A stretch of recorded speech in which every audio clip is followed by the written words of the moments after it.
দাফন বশীকরণ নস্কা নিয়ে হাজির হলাম, যে নস্কাটি এতটা পাওয়ারফুল যে যার জন্য করবেন সে নারী অথবা পুরুষ, হিন্দু অথবা মুসলিম, খ্রিস্টান অথবা বৌদ্ধ, পৃথিবীর যে কোনো মানুষকে দূর থেকেও আপনি বশীকরণ করতে পারবেন। দেশ থেকে অন্য দেশে, অন্য দেশ থেকে বাংলাদেশের যে কোনো ব্যক্তিকে আপনারা বশীকরণ করতে পারবেন। হিন্দু মুসলিমের কোনো ভেদাভেদ নাই। আমি ধর্ম নিয়ে যাব না, জাস্ট আজকের এই বশীকরণ নস্কাটি নিয়ে যাব। এটা এতটা পাওয়ারফুল যে লজ্জাতুন্নে স্যার কিতাবুন, লজ্জাতুন্নে স্যার খুবই পাওয়ারফুলি একটা শয়তানি নস্কা। এই নস্কাটির ভিতরে একটা শয়তান বিরাজ করে, যে শয়তানের তাণ্ডবে, সেই শয়তানের দাওয়াতে, যে শয়তানটি সেই ভালোবাসার ব্যক্তিটিকে পাকড়াও করে ধরে নিয়ে এসে আপনার পায়ের নিকট ফেলতে বাধ্য। এটাই হলো দাফন বশীকরণ নস্কা। 3 ঘন্টা, অনলি 3 ঘন্টার ভিতরেই সেই ভালোবাসার ব্যক্তিটির শরীরে একদম মনে করলেন যে ভালোবাসার তুফান বয়ে যাব, ঝড় বৃষ্টি রোদ কোনো কিছু বাধা মানবো না। সে আকুল হয়ে বেকুল হয়ে আপনার কাছে ছুটে আসবো। দুনিয়াতে অসংখ্য তন্ত্রমন্ত্র, গ্রন্থ, বিভিন্ন ধরনের জাদু প্রকৃতি নষ্ট হলেও, কাজ করে ফল না পেলেও আজকের এই কাজটি করুন। এটা এতটা শয়তানি ভরপুর যে যার জন্য করবেন তার দিল তো আপনার জন্য পাগল হয়ে যাবো গা, উতলা হয়ে যাবো গা, মরিয়া হয়ে যাবো গা। সেই ভালোবাসার ব্যক্তিটি 3 ঘন্টার ভিতরে হাঁটি হাঁটি পাপা করে ছুটে আসতে বাধ্য হবে। যদি দেশের বাহিরে থাকে, সেখান থেকে আপনারা ফোন দিয়ে ভালোবাসবো। এই কাজটি করার জন্য অবশ্যই আপনাদের সহি নিয়ত লাগবো।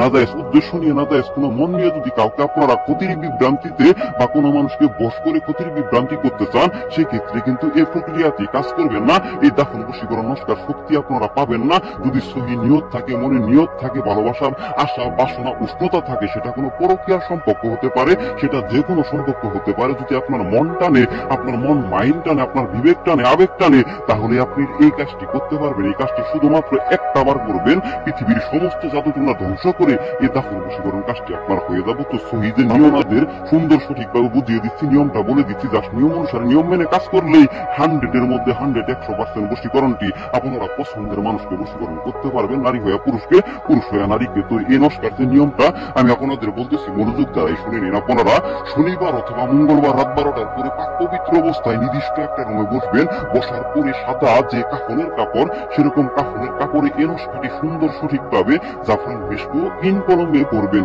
জাফরান মেশকু কালিটি ইন কলমে ভরে ওই ইন কলম দ্বারা এই নস্কাটি আপনারা লিখবেন। যেরকম দেখতেছেন, দেখে দেখে এরকম ভাবে নস্কাটি অঙ্কন করবেন। করার পরে নিচে দেখেন নারী ফলান পুরুষ, অবশ্যই নারীর জায়গায় নারীর নামটি আরবিতে লিখবেন এবং ফলান স্থানে দিয়ে এই পুরুষ, এই পুরুষের জায়গায় পুরুষের ডাক নামটি আরবিতে লিখবেন। তো দুজন ব্যক্তির নামই কিন্তু ডাক নাম আরবিতে দিতে হবে। তো দুজন ব্যক্তির ডাক নাম আরবিতে দেওয়ার পরে নস্কাটি যখন আপনারা শেষ করে ফেলবেন অঙ্কন, এই নস্কাটির উপরে সামান্য পরিমাণ আতর ছিটিয়ে দিবেন। অবশ্যই কি আপনাদের গড়ে থাকা অথবা আপনারা কিনে নিয়ে আসবেন, সামান্য পরিমাণ আতর ছিটিয়ে আপনারা মধ্যরাত্রে, পুরো মধ্যরাত্রে আপনারা খালি পায়ে এই নস্কাটি হাতে নিয়ে হেঁটে গিয়ে সেই যে কাপড়ের টুকরাতে আপনারা নস্কাটি অঙ্কন করলেন, সেই কাপড়ের টুকটাটা আপনারা দাফন করে দিবেন। অবশ্যই আপনারা কি পুরনো কবরের স্থানে গিয়ে আপনারা এই নস্কাটিকে দাফন করে দিয়ে চলে আসবেন। এটাই হলো কালো জাদু, শয়তানি জাদু। তবে কেউ নাজায়েজ উদ্দেশ্য নিয়ে, নাজায়েজ মন নিয়ে করবেন না। যদি আপনারা পাক পবিত্র মন নিয়ে কাজটি করতে পারবেন, দিলাম আপনাদের কাজ হতে বাধ্য। কারণ এর কালো জাদু এমন জাদু ধরলে পরে ছাড়ে না। কালো জাদুর প্রক্রিয়াগুলা আপনাদের বুঝতে হবে। কালো জাদু কিভাবে করতে হয় খুঁজতে হবে। আম পাতা, জাম পাতা, কাঠলের পাতা, বিভিন্ন ধরনের তেজপাতা দিয়ে কিন্তু বশীকরণ করতে পারবেন না। যেগুলা দেয় সেগুলা খুদাই বিভিন্ন ধরনের কটুক্তিকর, অনেক সময় নিয়ে ভিডিও লম্বা লম্বা আপনাদের ভিডিও দিব, কিন্তু ভিডিওতে কাজ করবো না। কথা বলতে গেলে বলতে হয়, কিন্তু যথেষ্ট ভাবে যদি আপনারা কাজ করতে পারেন, কারণ কুফরি আপনারা করার সাথে সাথে হয়ে যাবো। মুখ থেকে একটা কথাই কিন্তু বশীকরণ করা সম্ভব। আর আপনারা যদি পুরো পৃথিবীর কিতাব আগুনে জ্বালাই দেন, বশীকরণ করতে পারবেন না, বশীকরণ হইব না। তো অবশ্যই মনের মানুষটিকে বশীকরণ করতে গেলে প্রথমে সহি নিয়ত লাগবে। সহি নিয়ত রেখে যে বার, এই বারটা নির্দেশনা করতে হবে শনিবার অথবা মঙ্গলবার রাত 12টার পরে পাক পবিত্র অবস্থায় আপনারা পাক পবিত্র মন নিয়ে কাজ করবেন।